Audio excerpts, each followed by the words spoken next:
जय गजानन माऊली. लोकमान्य टिळक आणि गजानन महाराज यांची भेट कशी झाली ही कथा आज आपण इथे ऐकणार आहोत. अकोला येथे शिवजयंतीच्या निमित्ताने एका भव्य सभेचे आयोजन करण्यात आले होते. सभेचे मुख्य वक्ते लोकमान्य टिळक होते. टिळकांच्या आग्रहाखातर श्री गजानन महाराज या सभेला उपस्थित राहिले. व्यासपीठावर टिळक आणि महाराज शेजारी शेजारी बसले होते. टिळकांनी आपल्या भाषणात स्वातंत्र्याचा मंत्र दिला आणि सांगितले की स्वातंत्र्याशिवाय समाज प्रेतवत आहे. राष्ट्रप्रेमासाठी सर्वांनी संघटित झाले पाहिजे. सभेच्या शेवटी महाराजांनी सूचक विधान केले. अरे, दोऱ्यात दंडाला पडतात. याचा अर्थ टिळकांना लवकरच अटक होणार होती. पुढे टिळकांना अटक झाल्यावर त्यांचे सहकारी कोल्हटकर महाराजांकडे गेले.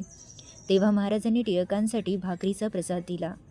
महाराजांनी सांगितले की जशी शिवरायांना रामदासाचा आशीर्वाद होता तसाच हा प्रसाद आहे. हाच प्रसाद ग्रहण केल्यावर टिळकांनी मंडालेच्या तुरुंगात गीता रहस्य हा महान ग्रंथ लिहिला. अशी ही कथा कशी वाटली तुम्हाला? आवडीने कमेंट करा.